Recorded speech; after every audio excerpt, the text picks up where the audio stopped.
Hello aspirants, welcome to UPSC Civil Services Simplified.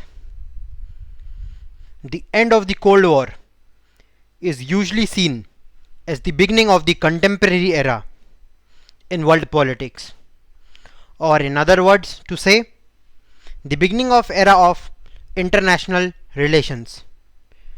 Therefore, it is appropriate that we begin our lecture series on international relations with a discussion on the Cold War. So, the quote of Albert Einstein can be considered as the situation, or we can say the grim situation that was there after the bombing of the World War II.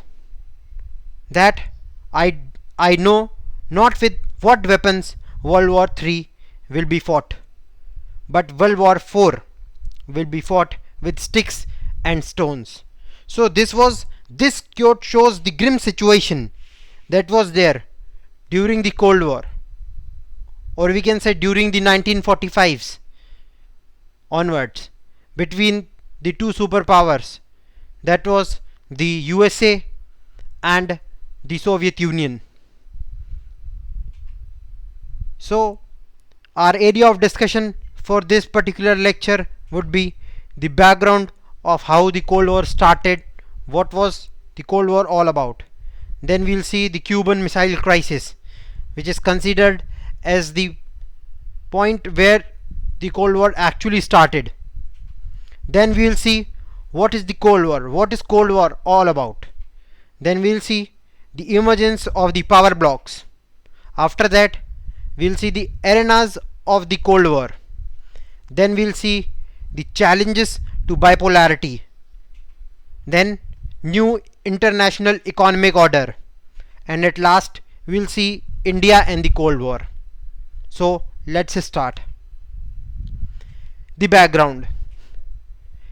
Unlike world wars, there is no exact date when the Cold War began, as there was never an official announcement of warfare to note the beginning of conflict. So no historians or no researchers have actually confined the date when the Cold War actually started. So Cold War started due to some circumstances. And what was the circumstance? The circumstance was that USA knew that Japan was about to surrender, but still he bombed back to back with two nuclear bombs, which shook the entire world and the entire humanity. Not only the entire world, but even the humanity was shaken, right? So Einstein also have said at one particular time that humans have developed the nuclear bombs, but no mouse can develop a mousetrap. So you can understand the severity of the nuclear bomb, or the serious threat that nuclear bomb poses, right? So many say it began after World War II, when both powers tried to settle their differences and decide what to do with Europe, while many say it began around the time of Russian Revolution in 1917. So different historians have claimed about different timelines regarding the starting of the Cold War. Many say that the Cold War began since the Russian Revolution of 1917, while some say it began after the 1945, after the bombing, right? So there is no exact date, unlike world wars, like when the Cold War started. They entered the World War II for different reasons. The Soviets because of Germany's invasion, and the United States because Hitler declared war after the Japanese attacked Pearl Harbor, right? So United States was unlike somewhat quiet in the situation during the World War II, but when their Pearl Harbor was completely destroyed and many of their soldiers who were there on the harbor lost their life, America started in their mind that they have to destroy Japan at all cost, and they have thought that they will destroy it, right? So both were well ahead of many countries in with respect to technology, with respect to arms, ammunitions. They were all ahead of other countries, right? And they were obviously nuclear countries. In that time there were only two nuclear countries, right? So USA and Russia, sorry, Soviet Union. So they knew that nobody is ahead of us, right? However, after the World War, their similarities ended as the differences between the nations outweighed the similarities enormously. Both countries had their own ideas as to how things should have been during the period after the war, which can be seen in the Potsdam, Tehran and Yalta conferences. Also, they both tried to enforce their ideologies through events during the Iron Curtain and the Marshall Plan. Also, you might have heard a quote that two swords cannot stand in one sword stand, right? In Hindi, that is like दो तलवारें एक म्यान में नहीं समा सकती. So this was all about that. USA was also very powerful at that time, and Soviet Union was also very powerful at that time. So the conflict started when these two want to dominate over other countries, and once the ideologies also differed. The USA ideology was about capitalism, whereas the Soviet Union ideology was about socialism. So both were very, very different from each other. Actually, socialism started because of the extremism of the capitalism. When the capitalism took its huge phase, we can see that in the French Revolution also the same situation. The socialism took place because of that, right? Now we'll see the Cuban Missile Crisis. So in the earlier phase we have seen why Russia and USA got into conflict with each other after the World War II, despite being in the same allies, right? They were in the same bag before the World War during the World War II, but after World War II the situation changed, right? The Cuban Missile Crisis. In April 1961, the leaders of the Union of Soviet Socialist Republic (USSR) were worried that the United States of America would invade communist-ruled Cuba and overthrow Fidel Castro and president of the small island nation off the coast of the United States. So Russia was worried because Cuba was under the Russia, used to get funds and everything from Soviet Union. Sorry, I have said Russia, from the Soviet Union. So Soviet Union was worried that USA would now invade into Cuba and took over the rule of Cuba, right? Now Cuba was an ally of the Soviet Union and received both diplomatic and financial aid from it. Therefore, Nikita Khrushchev, the leader of the Soviet Union, decided to convert Cuba into a Russian base, and in 1962 he placed nuclear missiles in Cuba. So Soviet Union was worried about Cuba, and especially the leader of the Soviet Union, Nikita Khrushchev, he decided to convert Cuba into a Russian base. So when you convert a part of land or a country into a base, you put your military and your military equipments into that particular place. Same did Soviet Union. They took off the nuclear missiles and placed it into the Cuba, right? The installation of these weapons put the US for the first time under fire from close range and nearly doubled the number of bases or cities in the American mainland which could be threatened by USSR. So if in any case the missile would have been launched from Cuba towards the US, the situation would have been very drastic. It would have been similar like Japan, Hiroshima and Nagasaki. They were destroyed completely. Similarly, USA would have been destroyed. But thank God this never took place. So if the missile nearly doubled the number of bases or cities, right? The main part of the America was under the threat with the missile that was placed in Cuba. So you can see in this map, and this map is, the source of this map is CIA. So you can see the range of missile. This is 4074. The effect of missile would have been as far as 4074 kilometers from Cuba, and the main effect where there would have been nothing, no signs of humanity, would be around 1167 kilometers. So this was the severity of the nuclear missile, or the threat of the nuclear missile that was placed in Cuba, and which became attention for the USA.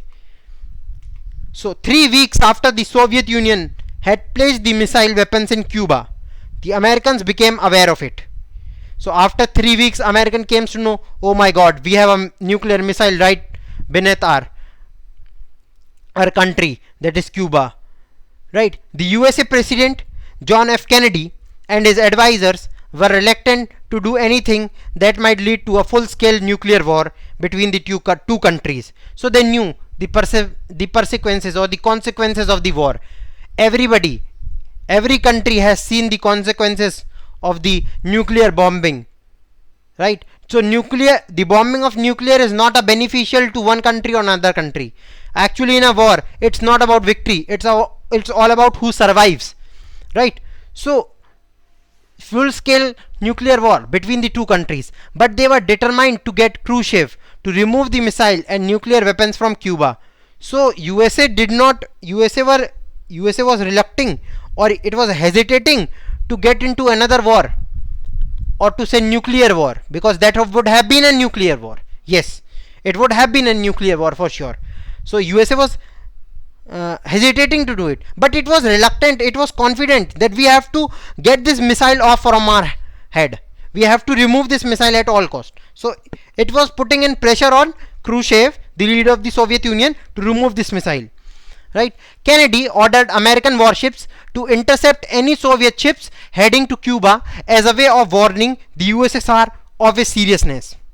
A clash seemed imminent in what came to be known as the Cuban Missile Crisis. So USA as a repercussion, or you can say as a result, loaded its warships, and it put it in warships to stop all the ships that were coming towards the Cuba, that were coming towards Soviet Union, all the ships of the Soviet Union that were coming towards Cuba, right? So this clash and this heat between USA and Soviet Union came to be known as the Cuban Missile Crisis.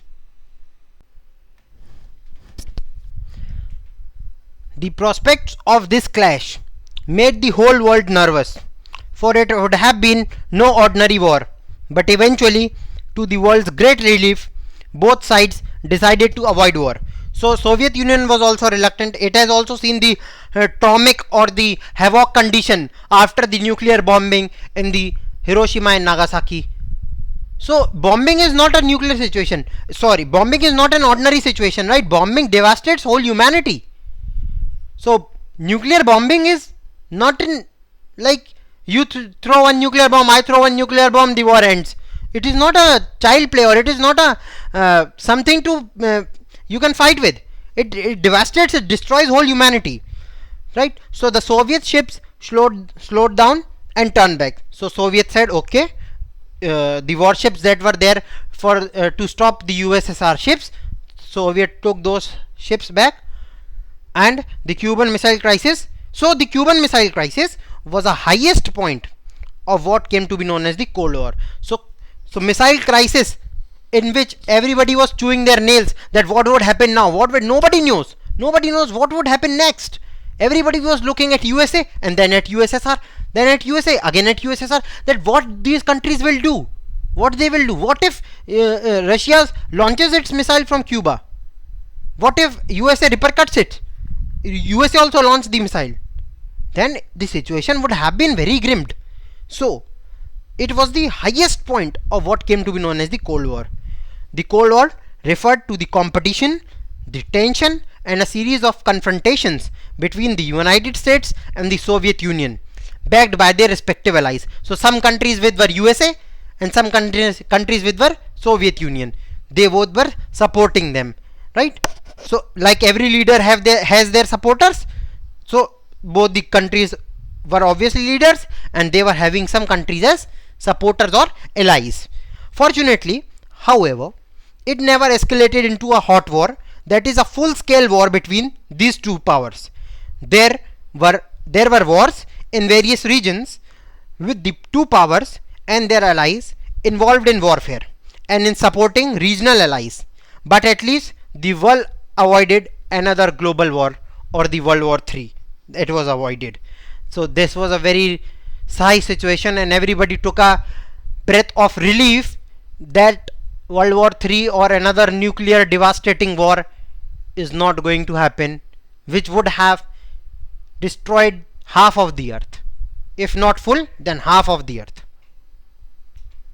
The Cold War was not simply a matter of power rivalries, of military alliances, and of the balance of power. These were accompanied by a real ideological conflict as well. As I told you, the capitalism and the socialism both are very far from each other. One is North Pole, one is South Pole, so they do not even attract each other, right? Most over the best, by a real ideological conflict as well, a difference over the best and the most appropriate way of organizing political, economic and social life all over the world, right? So both wanted to have ideological dominance over the world, right? The Western Alliance, headed by the US, represented the ideology of liberal democracy and capitalism, while the Eastern Alliance, headed by Soviet Union, was committed to the ideology of socialism and communism, as I told earlier, right? So both the ideologies were far from each other. They both have no similarities at all, right? So what is the Cold War? The end of the Second World War is a landmark in contemporary world politics. In 1945, the Allied forces led by the US, Soviet Union, Britain and France defeated the Axis power led by Germany, Italy and Japan, ending the Second World War, 1939 to 1945. The war had involved almost all the major powers of the world and spread out to the regions outside Europe, including Southeast Asia, China, Burma and parts of India's northeast. The war devastated the world in terms of loss of human lives and civilian property. The First World War had earlier shaken the world between 1914 and 1918. The end of the Second World War was also the beginning of the Cold War.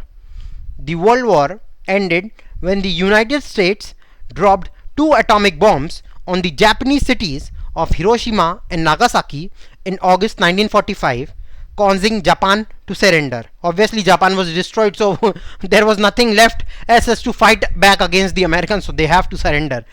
Critics of the US decision to drop the bombs have argued that the US knew that Japan was about to surrender. I told this earlier, that USA knew that Japan was about to surrender, right? Because nobody in the world except USSR was having nuclear power, and to stand against the nuclear power, you should also have the nuclear power, because nuclear to repercut or to stand against the nuclear, you should also have the nuclear, and Japan was not having that. So Japan was about to surrender. Critics of the knew that Japan was about to surrender and that it was necessary to drop the bombs. It was unnecessary to drop the bombs. So dropping of the bombs was unnecessary, not required at all, right? So they suggested that the US action was intended to stop the Soviet Union from making military and political gains in Asia and elsewhere, to show Moscow that the United States was supreme. So it was just an act of ego, and to show the Soviet that USA is supreme and you cannot compete with USA, right? So they wanted to show with the bombing that Soviet, you stop there only, okay? Don't try to invade into Europe. We'll invade wherever we want because we are USA, right? So US supporters have argued that the dropping of the atomic bombs was necessary to end the war quickly and to stop further loss of American and Allied lives. So supporters of USA says that it was necessary to drop the bombs to stop the war immediately, because dropping the bomb immediately destroys the enemy completely, financially, economically, personally, geographically, everything is then it becomes a barren land, obviously, right? So whatever the motives would be, the consequences of the end of the Second World War was the rise of two new powers on the global stage. With the defeat of Germany and Japan, the devastation of Europe, and in many other parts of the world, the United States and the Soviet Union became the greatest power in the world, with the ability to influence events anywhere on earth, right? So they have the power to impact any country they want, except each other. While the Cold War was an outcome of the emergence of the US and the USSR as two superpowers rival to each other, it was also rooted in the understanding that the destruction caused by the use of atom bombs is too costly for any country to bear. So for the country that is dropping the bomb, the making of the nuclear bomb is not like making the bombs of Diwali or any other festivals. It is a huge task. It takes a lot of investment to build a nuclear bomb, and for the country which is facing the nuclear threat, or the country on which the nuclear bomb is going to be dropped, it is obviously going to be destroyed. That even a child also can tell, right? So when two rival powers are in possession of nuclear weapons capable of inflicting death and destruction unacceptable to each other, a full-fledged war is unlikely. So they knew that even if first I drop the bomb, then I have the threat of the bomb. When I will drop the bomb would have been launched. It will take some time to go. It will take some time to have the blast and show its impact. Then obviously at that particular time the bomb would have been dropped from the other side also. So I am also in an equal threat. So USA was also on an equal threat with the same as of the Soviet Union. So you cannot say that who is superior or who is inferior when two countries are nuclear powered, right? So in spite of provocations, so the Cold War, the Cuban Missile Crisis provoked the war. It tried to flame the war, but thankfully neither side would have want to risk war, since no political gains would justify the destruction of the societies. So as I said, nothing is more important than humanity or the society. So the World War III or the bombing of the nuclear bombs, again part 2 would have been stopped. So it have been stopped. So in the event of the nuclear war, both sides will be so badly harmed that it will be impossible to declare one side or the other side as the winner. Even if one of them tries to attack and disable the nuclear weapons of its rival, the other would still be left with enough nuclear weapon to inflict unacceptable destruction. This is called the logic of deterrence. Both sides having the capacity to retaliate against an attack and to cause so much destruction that neither can afford to initiate war. Thus, the Cold War, in spite of being an intense form of rivalry between great powers, remained a cold and not hot or shooting war. The deterrence relationship prevents war, but not the rivalry between powers. So the war was prevented, but the rivalry was not prevented, right? The rivalry continued till the destruction of the disintegration of the Soviet Union, right? Which we'll see in later part. So main military features of the Cold War. The two superpowers and the countries in the rival blocs led by the superpowers were expected to behave as rational and responsible actors. So when you are a leader and when you have followers, you have to act as a responsible person or a country. You cannot just take things for granted. your decision will impact even your allies. So each and every decision have to be taken with great care and advice. They were to be rational and responsible in the sense that they understood the risk in fighting wars that might involve the two superpowers, and the blocs led by them are in a deterrence relationship. Fighting wars will be massively destructive. So both USA and the Soviet Union knew that another war on a full scale or on a half scale, whatever the situation might be, would lead to massive destruction of humanity and society. Right?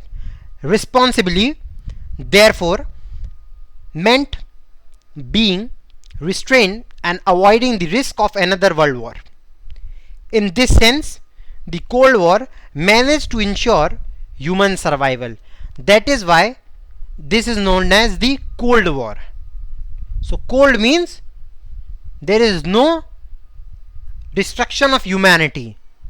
It is full of sanctions and bans on each other countries, but no destruction of humanity and society will take place or have been taken place. Right? Now is the emergence of the two power blocks. The two superpowers were keen on expanding their spheres of influencing in different parts of the world. Right? So when you know that you have avoided another global war, then what would you do now? Now you will try to take countries into confidence. So both the countries started taking other countries into confidence. Right?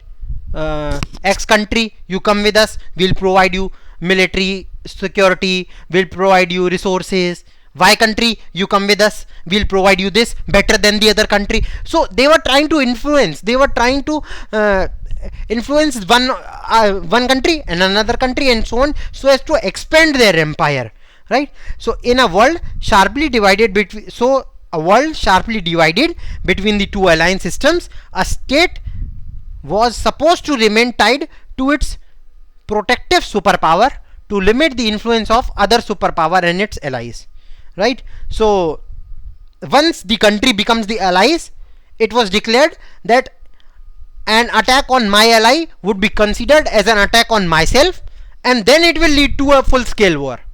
So then the allies was like, they were very happy, like I know I am with the USA, USA is very powerful, and then hence I would be saved. Also USA will provide me security, resources, money, everything. So I am very happy. Same with USA. So same with USSR. USSR also, my dear country, I will provide you resources, and USA is also becoming a threat. We will protect you from the threat. Don't worry. We are as strong as USA. Don't worry. Nothing to worry. We are with you. So that country, okay, I am with USSR. So this was happening. This was happening in the world at that time. So they were trying to make the area, or trying to make the influence throughout the world, so as to expand their empire and to have an command over the other, over its other country. Right? The smaller states in the alliance use the link to the superpowers for their own purposes. Right? So obviously in a group, if you have a leader which is powerful than the another leader, or with any other person, then you will say, I'm in contact with USA, I will destroy you in 2 seconds. What do you want? You have seen that USA, how USA has destroyed Japan. You want to get destroyed? Step back, don't come. Right? So they were very confident. They used to link with the superpower that I am with USSR. You know how powerful USSR is. It has threatened USA. USA is reluctant to come into another war. So how powerful USSR. I am with USSR. I am an ally of USSR. So step back, go with USA only. Okay, don't try to come here and don't try to show your influence. So this used to be a conversation, imaginary conversation between the one and the other countries. They got the promise of protection, weapon and economic aid against their local rivals. as I told you, most regional neighbors with whom they had rivalries. So even if two small countries or not the superpower countries would have conflict between one or the other countries, so they would have taken the advantage of being with the ally of the superpower and threatening them that I am with certain superpower and you know the consequences of it. The alliance system led by the two superpowers therefore threatened to divide the entire world into two camps. This division happened first in Europe. Most countries of Western Europe sided with the US and those of Eastern Europe joined the Soviet camp. That is why these were also called the Western and the Eastern alliances. Right? So this is the map. The yellow part was with the USA, the red part was with the USSR, and the green part were other communist countries, and the grey part are others. So you can see major areas of the world are held by USA and USSR respectively. So in this map also you can see a clearer view of what was the first world, that is the USA or the Western Alliance, and the second world USSR, and the third world they were the non-aligned movement or the neutral countries, which we will talk in the later phase. The Western Alliance was formalized into an organization, the North Atlantic Treaty Organization, or abbreviated as NATO, which came into existence in April 1949. It was an association of 12 states which declared that armed attack on any one of them in Europe or North America would be regarded as an attack on all of them. Each of these states would be obliged to help the other. So you can see in this map we have seen that all those countries, the green part, they were signed into an pact which was known as the NATO or the North Atlantic Treaty Organization, which says that any armed war on any of the one country would be declared as an complete attack on the USA, and then you know the repercussions of it, or you know the consequences of it, right? So this was the treaty, and every state was obliged. They were obliged to help each other, and they were happy to be a part of USA, right? So next is the Eastern Alliance, known as the Warsaw Pact, was led by Soviet Union and was created in 1955, whose principal function was to counter NATO forces in Europe. So Eastern Alliance, which was signed as the part of the Warsaw Pact or known as the Warsaw Pact, their main role was to counter NATO. So they do not have any treaty or something, but their main function was to counter NATO forces in Europe. So international alliances during the Cold War era were determined by the requirements of the superpowers and the calculations of the smaller states. As noted above, Europe became the main arena of conflict between the superpowers. In some cases, the superpowers used their military power to bring countries into their respective alliances.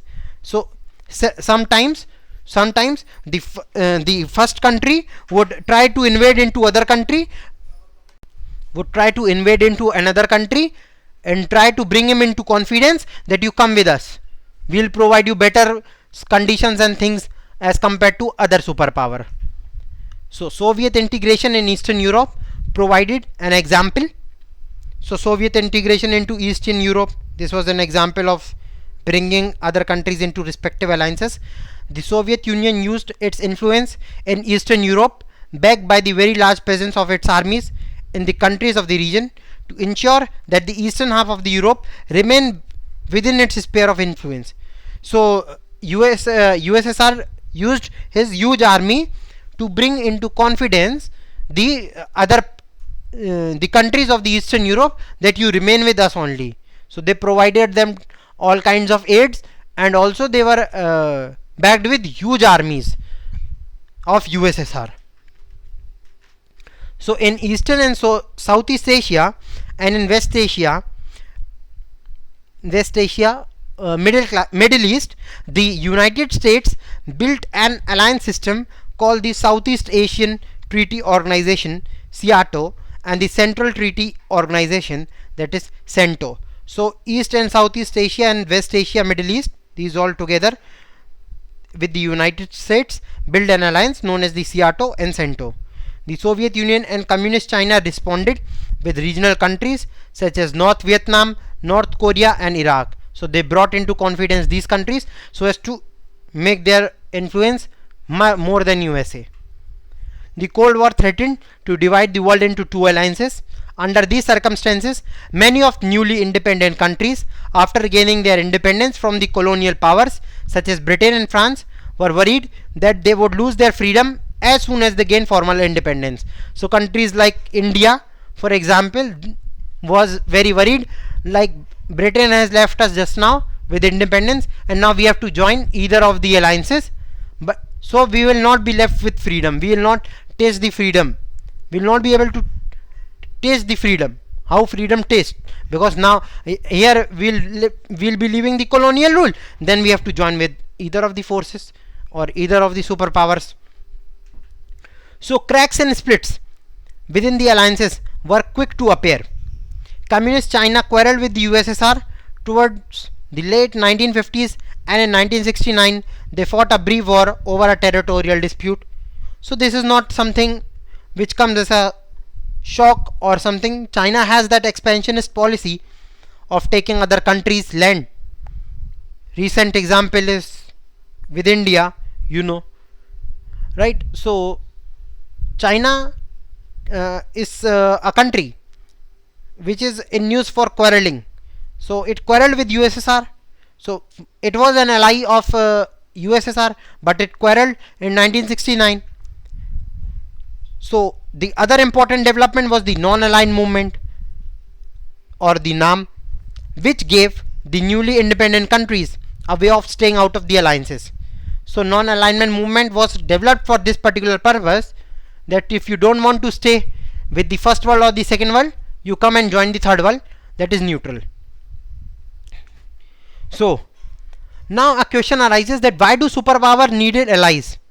After all, with their nuclear weapon and regular armies, they were so powerful that the combined power of most of the smaller states in Asia and Africa, and even in Europe, were in no match with the superpowers. So because they were backed by regular armies and nuclear, so they do not require any support, but they require. Why?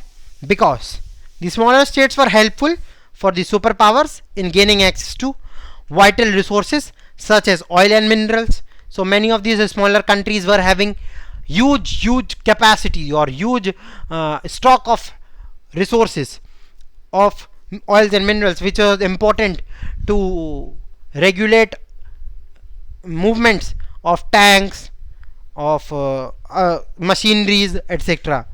Right? So territory from where the superpower could launch their weapons and troops. So they needed territory which would be closer to their enemy territory, like for example Cuba, which was very close to USA. So they tried to bring into confidence such smaller countries so that they could set up their bases and launch systems from that country, locations from where they could spy on each other, right? So a country which is closer to your enemy country would act obviously as a country to spy on that particular country. For example, Cuba would have been the best example, right? And then economic support, in that many smaller allies together could help pay for the military expenses. So smaller countries together pay for their military expenses, and in return they got security of all kinds. So this was all happening as a trend in the world. So they were also important for ideological reasons. The loyalty of allies suggested that the superpowers were winning the war of ideas as well. The liberal democracy and capitalism were better than socialism and communism, or vice versa. So if one country is coming with another country, so it becomes in supporter of the country, which suggests that okay, we have some followers with us, or we have some allies with us who support our ideology as well, right? So when if you are with a particular person, you are because of his power as well as because you support his ideology also, or either of the one reason, because you are influenced with his power or because you are influenced with his ideology. Many of the followers were with Mahatma Gandhi. Why? Because they were influenced by his ideology of non-violence, right? So they knew that with violence anything can be taken, but with non-violence also this was a new concept. So such example, right? Now we'll see the arenas of the Cold War. The Cuban Missile Crisis was only one of the several crises that occurred during the Cold War. So several other crises like this took place in the later phases. The Cold War also led to several shooting wars, but fortunately these crises and wars did not lead to another world war. So there were several other shooting wars. Shooting wars are like small scale wars, but they include weapons and attacks of like normal wars, but they are not into a global war or like it does not result into a world war. The two superpowers were poised for direct confrontations in Korea 1950-1953, Berlin 1958 to 1962, the Congo the early 1960s, and in several other places. So in these places the hot wars or the shooting wars took place at several times. Crisis deepened as neither of the parties involved was willing to back down. So neither USA nor USSR was willing to reluctant or to take themselves as inferior to another country or the another superpower. So they were reluctant to have another global war, but nobody was reluctant to have another. So they were not reluctant to step down. So arenas of the Cold War referred to the areas where crises and wars occurred or threatened to occur between the alliance systems, but did not cross certain limits. So everybody knew that these are our limits. We have to fight within the limits. Fight as much as you can, but within the limits, which does not lead to the hot war or the global war, right? So many lives were lost. Obviously in the war many lives are lost. So in some of these arenas like Korea, Vietnam and Afghanistan, but the world was spared with a nuclear war and global hostilities. In some cases diplomatic communication between the superpowers could not be sustained and contributed to the misunderstandings. So many of the smaller countries or the allies were impressed at first but left at second because they had some conflicts or they were not able to understand their superpower in the later phase, or the superpower backed by helping them. So these all things were happening during the later 90s. So countries outside the two blocks, that is the non-aligned countries, played a role in reducing Cold War conflicts and averting some grave crises. Jawaharlal Nehru, one of the key leaders of the NAM, played a crucial role in mediating between the two Koreas. In the Congo crisis, the UN Secretary General played a key mediatory role. By and large, it was the realization on a superpower's part that war by all means should be avoided that made them exercise restraint and behave more responsibly in international affairs. As the Cold War rolled from one area to another, the logic of restraint was increasingly evident. Huge stock of arms were considered necessary to prevent war from taking place. So to prevent a war, you should be ever ready, right? For example, in the recent conflict in June 2020 with India and China, India was full battle ready to confront China at all cost. But it was in real terms, both the countries, India and China, were reluctant to get into a war because war leads to a huge destruction.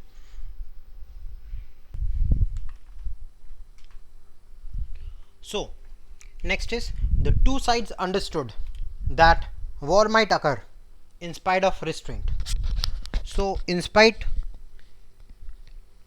you restraint and take all the measures to stop the war might happen, right? Like either side might miscalculate the number of weapons in the possession of the other side. They might misunderstand the intentions of the other side. Besides, what if there was a nuclear accident? What would happen if someone fired off a nuclear weapon by mistake, if a soldier mischievously shot off a weapon deliberately to start a war? What if an accident occurred with a nuclear weapon? How would the leaders of that country know it was an accident and not an act of stabbage by the enemy, or that a missile not landed from the other side? So these all were types of questions that were taking place into the minds of both the superpowers, that is the USA and the USSR. So they were surrounded by such questions, that what would happen now and what would happen in the next second. In time, therefore, the US and USSR decided to collaborate in limiting or eliminating certain kinds of nuclear and non-nuclear weapons. A stable balance of weapons, they decided, could be maintained through arms control. So to avoid such kind of situation, such kind of nuclear situation, whether accidental or stabbage or to be done in a strategic manner, whatever the situation may be, so they decided to control it through arms control. So starting in the 1960s, the two sides signed 3 significant agreements within a decade. These were the Limiting Test Ban Treaty, Nuclear Non-Proliferation Treaty, and the Anti-Ballistic Missile Treaty. Thereafter, the superpowers held several rounds of arms limitation talks and signed several more treaties to limit their arms. Now we'll see the Arms Control Treaty. So first is the Limited Test Ban Treaty, or LTBT. So according to LTBT, it banned nuclear weapon tests in the atmosphere, in outer space, and underwater. So it banned the use of nuclear weapon or testing the nuclear weapon. Right, once you have made the nuclear missile, you cannot confront it like we have made the nuclear missile. You have to test it also. You have to test the usage and the power of that particular nuclear missile. It was signed by the US, UK and USSR in Moscow on 5th August 1963 and entered into force on 10th October 1963. Next is the Nuclear Non-Proliferation Treaty, or NPT. It allows only the nuclear weapon states to have nuclear weapons and stop others from acquiring them. So a country who is having a nuclear weapon or nuclear weapon in abundance cannot sell the nuclear weapon to another state or another country. So the trade of nuclear stopped. Like for example, USSR has installed its missile in Cuba, but now with this treaty they cannot put it. Neither they can put the missile in Cuba or in any other countries who are having allies with the USSR, nor they could give them the nuclear missile. You keep it, and whenever USA does something, you launch the nuclear missile. Same with the USA. USA cannot use any of its allies countries as a base for having nuclear there, and neither they can sell the nuclear weapon to its allies countries and tell them ki you launch it whenever the USSR does some mischievous activities, right? So for the purpose of the NPT, a nuclear weapon state is one which has manufacturers and exploded a nuclear weapon or other nuclear explosives device prior to 1 January 1967. So according to NPT, only nuclear weapon states. So what was the condition of nuclear weapon states? What was the definition of nuclear weapon states? So the definition was this: that country of a nuclear weapon state is which has manufacturers and exploded a nuclear weapon or other nuclear explosive device prior to 1 January 1967. So no new tests would have been taken place after 1 January 1967. So there were 5 nuclear weapon states at that particular time: USA, USSR, Britain, France and China. Okay, then it was signed in Washington, London and Moscow on 1st July 1968 and entered into force on 5th March 1970 and then extended indefinitely in 1995. Next is Strategic Arms Limitation Talks first, SALT 1. The first round of the Strategic Arms Limitation Talks began in November 1969. So, the Soviet leader Leonid Brezhnev and the US President Richard Nixon signed the following in Moscow on 26 May 1962. So, what were the components of SALT 1? First, Treaty on the Limitation of Anti-Ballistic Missile Systems, ABM Treaty. Right, so no treaty would have been, no two countries can sign into a treaty for the exchange or something related to anti-ballistic missiles, so and limit its anti-ballistic missile system, right? So one could not now enhance its anti-ballistic missile, but they have to limit their anti-ballistic missile system. Second, Interim Agreement on the Limitation of Strategic Offensive Arms. So then there was interim agreement, another agreement which was internal and which was on strategic offensive arms. Next is they entered into force on 3rd October 1972, right? So this was SALT 1. Next is SALT 2 or Strategic Arms Limitation Talks 2, SALT 2. So the second round of the Strategic Arm Limitation Talks began in November 1972. The USA President Jimmy Carter and the Soviet leader Leonid Brezhnev signed the Treaty on the Limitation of Strategic Offensive Arms in Vienna on 18th June 1979. So this was another round of the Strategic Arm Limitation Talks that took place on 18th June 1979.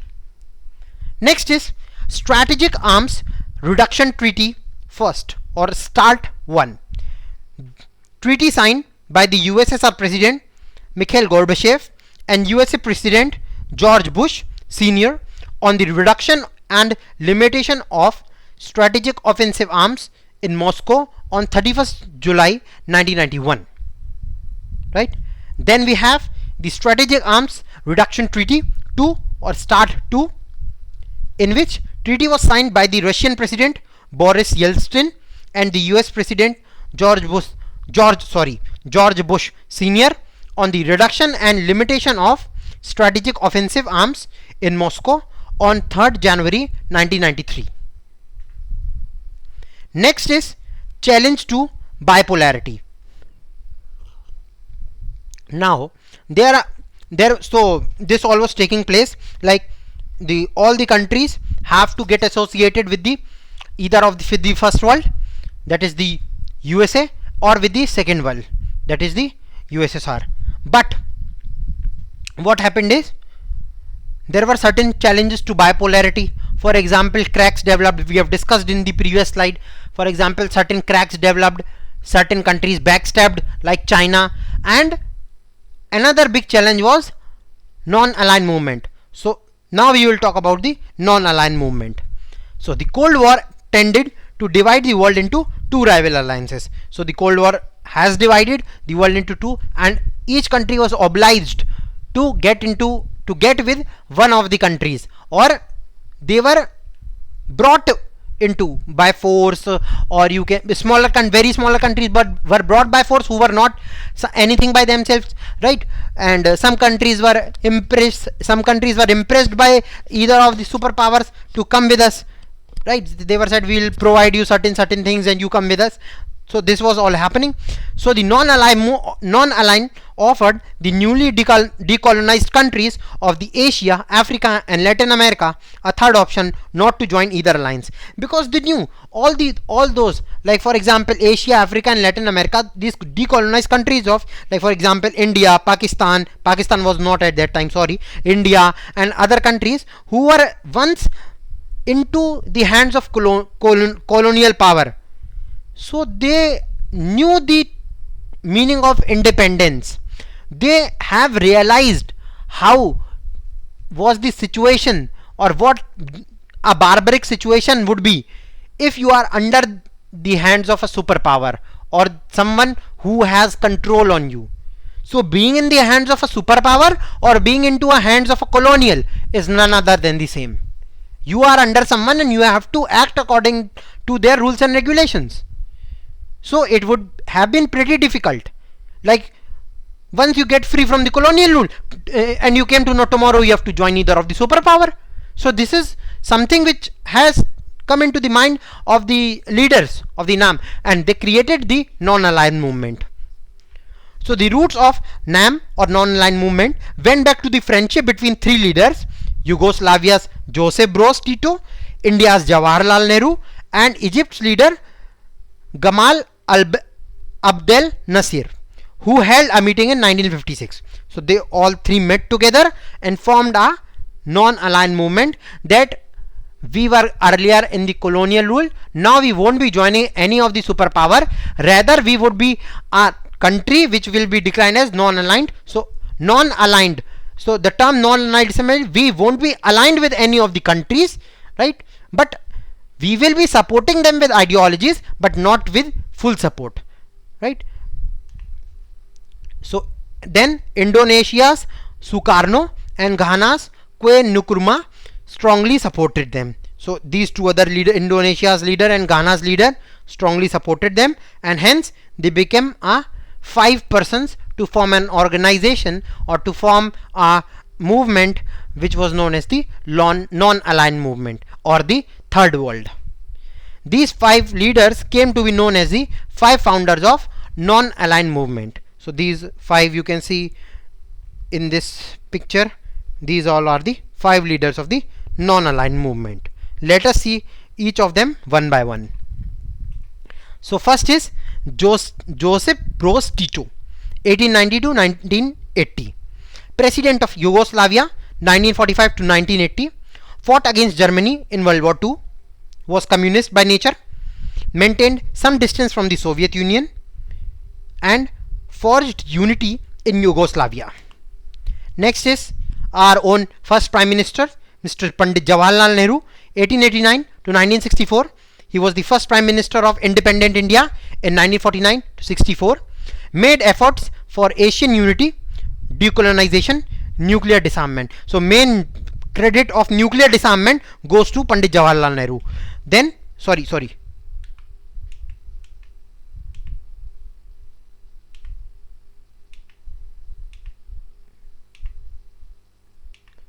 the mistake. Then advocated peaceful coexistence for securing world peace. So Jawaharlal Nehru or Pandit Jawaharlal Nehru was one of the person who believed in world peace and harmony amongst the people and supported that equally. For that he made steps and progressive steps towards nuclear disarmament, because with nuclear power in hand you cannot support national peace. In one hand you are taking nuclear and another you are saying that let there be world peace. It is not possible. Next is Gamal Abdel Nasser, 1918 to 1970, ruled Egypt from 1962 to 1970, espoused the causes of Arab nationalism, socialism and anti-imperialism, nationalized the Suez Canal, leading to an international conflict in 1956. Next is Sukarno, 1901 to 1970, first President of Indonesia, 1945 to 1965, led the freedom struggle, espoused the causes of socialism and anti-imperialism, then organized the Bandung Conference and was overthrown in a military coup. Last is Kwe Nkrumah, 1909 to 1972, first President of Ghana, 1959 to 1966. He led the freedom movement, advocated the causes of socialism and African unity, opposed neo-colonialism and was also removed in a military coup. So all the 5 leaders of the non-aligned movement who formed the non-aligned movement have some common threads of ideology in them. So that is why they came together and formed the non-aligned movement. So the first non-aligned summit was held in Belgrade in 1961. This was the culmination of at least 3 factors: cooperation among these 5 countries, growing Cold War tensions and its widening arenas, and the dramatic entry of many newly decolonized African countries into the international arena. By 1960, there were 16 new African members in the UN. The first summit was attended by 25 member states. Over the years, the membership of Non-Aligned Movement or NAM has expanded. The last meeting, the 18th summit, was held in Baku, Azerbaijan. It included delegation from more than 120 countries. And first virtual summit was also held, which took place, I don't remember that which country, but from our part it was our Vice President Mr. Venkaiah Naidu who led the summit from Indian counterpart. Next is, as non-aligned grew into a popular international movement, countries of various different political systems and interests joined it. This made the movement less homogeneous and also made it more difficult to define in very neat and precise terms that what did it really stand for. Increasingly, non-aligned movement was easier to define in terms of what it was not. It was not about being a member of an alliance. So despite being more clear what non-aligned movement is all about, it was clear that what it was not all about. So it was not all about joining any of the 2 superpowers or any of the first or the second world. As simple as that. The policy of staying away from alliances should not be considered isolationism or neutrality, right? So it should not be considered isolationism or neutrality, in living in isolation or being neutral. Non-aligned is not isolationism, since isolationism means remaining aloof from world affairs. So being isolated is not being aware of anything that is happening in the world. But it was not with respect to these 5 countries. They were aware what was happening in the world, right? So it was not, they were living in isolation.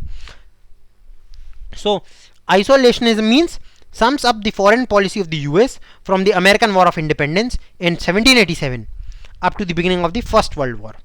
In comparison, the non-aligned countries, including India, played an active role in mediating between the 2 rival alliances in the cause of peace and stability. Rather being isolated from the world or from the 2 alliances, rival alliances, they were trying to act as a mediator and to neutralize their enemyship and bring peace and stability. Their strength was based on their unity and their resolve to remain non-aligned despite the attempt by the 2 superpowers to bring them into their alliances. So both the alliances tried their best to bring the third world countries with them, either of them, but they, despite of many attempts, they failed, right? So non-aligned is also not neutrality.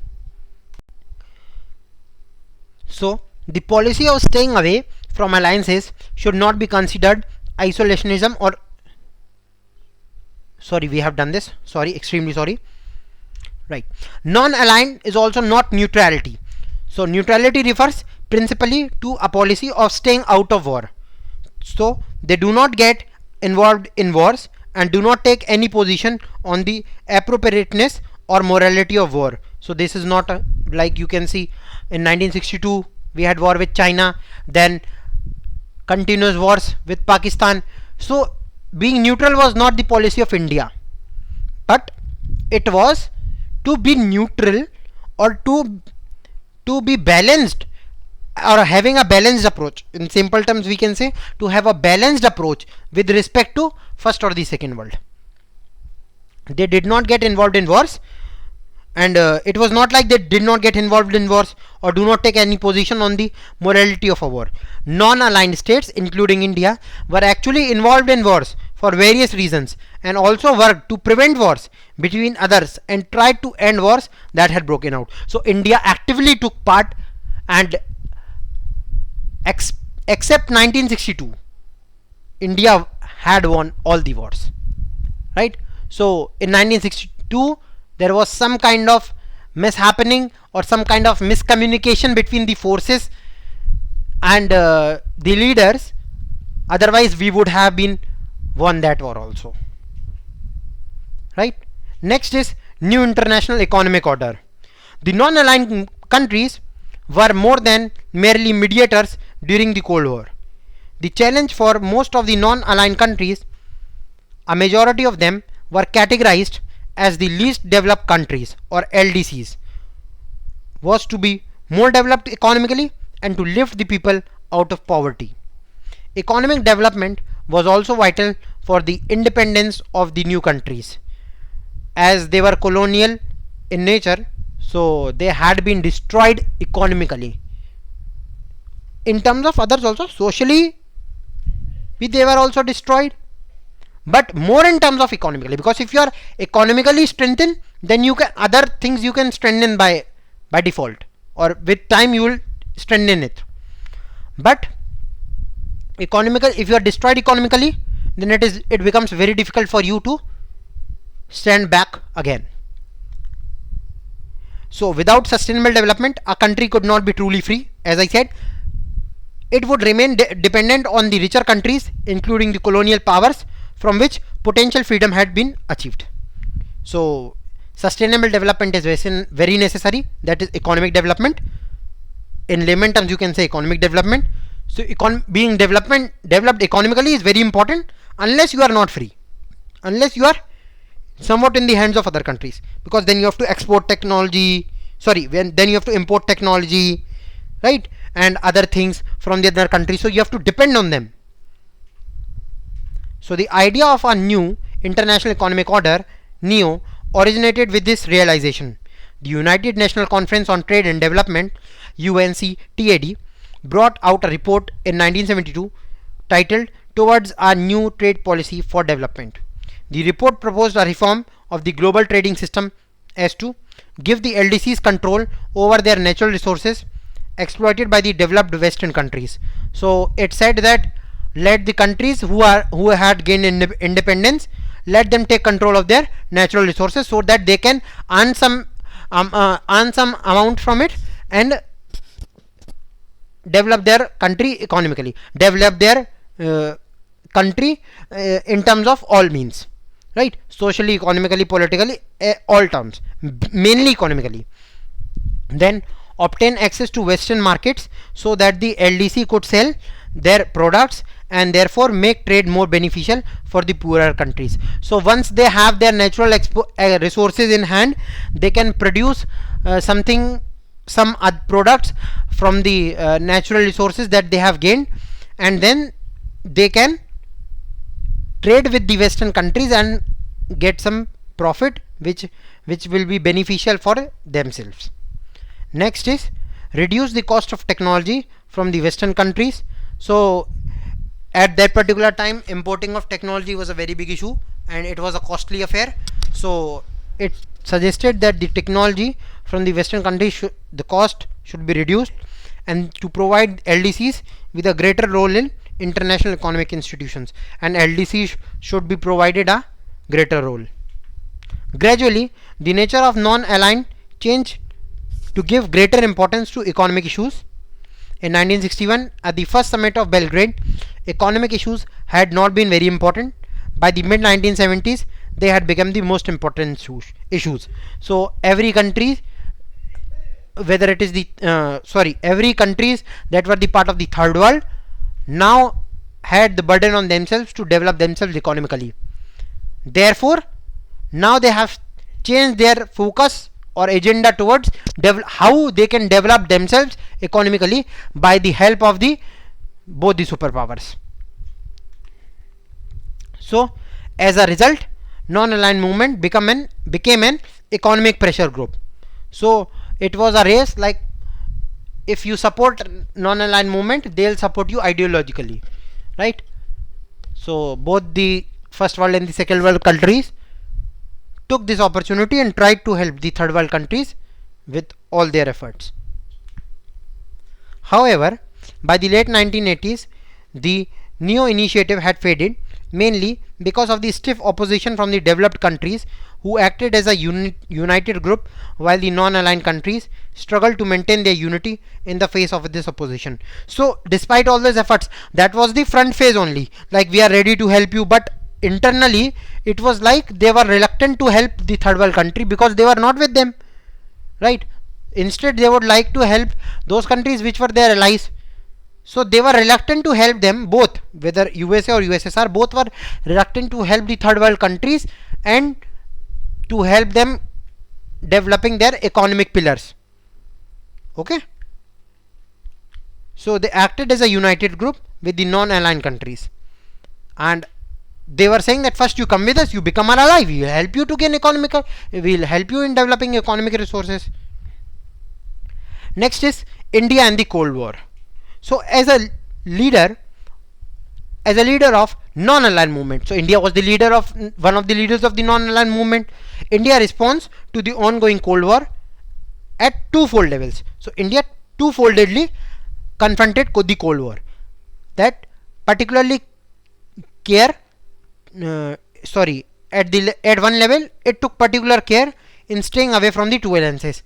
So it stayed somewhat neutral, not completely neutral, but it stayed somewhat neutral and said that we are neither with the two superpowers, we are a third world country, and we are with everyone and not with anyone. So it was like some situation like this, right? In the second, it raised its voice against the newly decolonized countries becoming part of these alliances, and also it didn't become a part of any of the two superpowers and stopped the newly decolonized countries. Ki sir, recently you have become an independent country from a colony, do not join the superpowers, as again you will be trapped into the hands of an superior force which will embark its rules and regulations on you, and you won't be able to handle them. So first taste the independence and then join the superpower as per the needs of your country. So India had a twofold approach. Then India's policy was neither negative nor passive, as Nehru remained the world as Nehru remained in the world. Non-aligned was not a policy of fleeing away. So non-alignment was not fleeing away with the world affairs, but it took part in the world affairs. It was not being isolated or isolationism, but it was to took part in the world affairs and to balance the approach. On the contrary, India was in favor of actively intervening in world affairs to soften Cold War rivalries. So India was to soften everyone. India was like to soften the situation and to develop the parameters of social, economic and political basis. To develop the country was the primary agenda of India, right? Then India tried to reduce the differences between the alliances and thereby prevented difference from escalating into a full-scale war. Indian diplomats and leaders were often used to communicate and mediate between Cold War rivals, such as in the Korea War in the early 1950s. So main importance, you can see the Korean War, how India acted in the Korean Wars. So this was how India tried to mediate between the Cold War rivals. So it is important to remember that India chose to involve other members of the non-aligned group in this mission. During the Cold War, India repeatedly tried to activate those regional and international organizations which were not a part of alliance led by the US and the USSR. Nehru reposed great faith in a genuine commonwealth of free and cooperation nations that would play a positive role in softening in not ending the Cold War. So actually Pandit Nehru wanted to soften the Cold War but not to end it, because there are some benefits in the Cold War that you you develop, you have a sense of, when you have a sense of competition, you try to improve day by day. Like for example, in our area also, in our civil services, we know how much competition there is, so we try to improve it day by day. But for example, consider a situation, there are 100 posts and there are only you can say 200 candidates, so then your competition will become low. Then you have a competition with 2 people only. Here you have a competition with 15,000 people on an average. So Cold War is good, but not in the situation that it becomes a hot war. So India tried, especially Pandit Nehru, tried to soften the Cold War. So non-aligned was not, as some suggest, a noble international cause which had little to do with India's real interest. So it has a very little self-interest. India had a very little self-interest, right? A non-aligned posture was served India's interests very directly in at least 2 ways. First, non-aligned allowed India to take international decisions and stances that serve its interest rather than the interest of the superpowers and their allies. So now, with the help of non-aligned, India gained some international platform. India gained international respect in the international platforms, right? Decisions of India were considered as a mark of respect, and India was seen as a country of importance. Second, India was often able to balance one superpower against the other, right? So when the graph of the confrontations, or the graph of, you can say, the talks rose high, India tried its best to bring that graph down. If India felt ignored or unduly pressurized by one superpower, it could tilt towards the other. Neither alliance system could take India for granted or bully it. So India, and now also, India is a very, very important country. India is, like you can say, emerging superpower, and it is, like one of the leaders also said, it is impossible to consider one's country or one's trade without India. India is diplomatically, scientifically, military, every defense partner, everywhere India is important, right? Then India's policy of non-alignment was criticized on a number of counts. For example, first, India's non-aligned was said to be unprincipled. So many of the researchers have said that non-aligned movement did not have certain principles or certain guidelines. In the name of pursuing its national interest, India, it was said, often refused to take a firm stand on crucial international issues. So it is said that in certain international issues, for its self-interest, India refused to take some stand. So obviously, first we will think about ourselves, na? Then we will think about others. Why India will think about a situation where it has some extremely sorry, where it has some disadvantages for himself, right? So second, it is suggested that India was inconsistent and took contradictory postures. Having criticized others for joining alliances, India signed the Treaty of Friendship in August 1971 with the USSR for 20 years. So this is somewhat a friendship for trade and defense and logistics. Why we approached USA said, we are not giving you, but we needed something, na? How India can no longer begin without arms and ammunition? India needed support, economical support, financial support, and USA provided it. And when USA is providing it, obviously we'll tilt towards the either side. So I think this is criticism by USA only. So this was regarded particularly by outside observers, as I said, as virtually joining the Soviet alliance system. The Indian government's view was that India needed diplomatic and possibly military support during the Bangladesh crisis. So India was also facing situations, right? India cannot act as a balancing or as a court and to neutralize or to solve the dispute between the two worlds. Here Pakistan was a very big headache at that particular time. China 1962, then Pakistan started emerging as war, then Bangladesh liberation.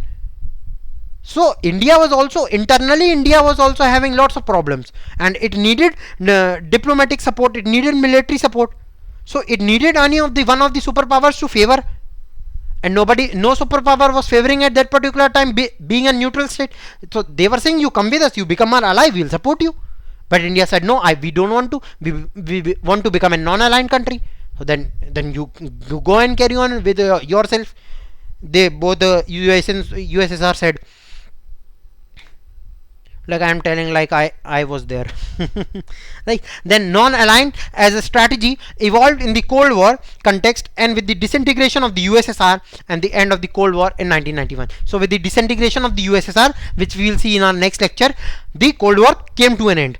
The non-aligned, both as the international movement and as the core of India's foreign policy, lost some of its earlier relevance and effectiveness. So main principle or the main function of non-aligned movement was to neutralize or to confront the situation or to balance the situation between the two countries, so that it does not result into another war or the global war. And when one of the superpower came down, its power got neutralized, automatically non-aligned movement lost its importance. Still it's there, but it is not as relevant as it was at that particular, because it was created for that particular situation only. So however, non-aligned contained some core values and enduring ideas. Yeah, obviously it was based on the recognition that decolonized states share a historical affiliation and can become a powerful force if they come together. So all the Indian leaders through non-aligned movement thought that all the colonized countries that have recently got independence should come together and act as a forcing power. It means that the poor and often very small countries of the world need not become followers of any of the big powers, that they could pursue an independent foreign policy. So they need not have to go with either of the superpowers, and they can have their neutral policies, right? So it was also based on a resolve to democratize the international system by thinking about an alternative world order to redress existing inequities. These core ideas remain relevant even after the Cold War has ended. So the core ideas of non-aligned movement had importance or existed, or you can say were relevant even after the Cold War ended, but were not that much relevant, or to count on a scale, it were not that much efficiency or relevancy as it was during the Cold War time, right? So this was all about the details of the Cold War. I think I have explained much about the Cold War. This was not even required during, but the Cold War is the beginning of the international relations, so it was important to discuss, right?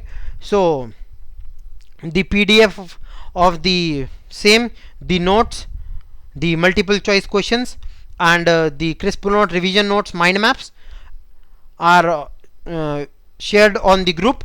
And if you are having any doubt, you are welcome to ask them on the group itself. And as this was my first lecture, I know I have made a lot of mistakes while recording this lecture, and I apologize for that, and I hope that you all will tell me how the video was, and whatever the mistakes I have done, I'll not repeat it in the next lecture. I'll keep that in mind. And this platform, only UPSC Civil Services Simplified, is made for such a purpose that all those aspirants whose dreams are shattered just because of the expensive coaching centers whom they cannot afford, or especially in the COVID-19 situation, the situation that is going on continuously, the crisis, the pandemic, many persons have lost their jobs, and many aspirants are there whose parents have lost their job. So this platform is just so that they do not shatter their dream, or they do not close the eyes of the vision that they had seen themselves of becoming one of the bureaucrats, or you can say a helper or a civil servant in a democratic country, India.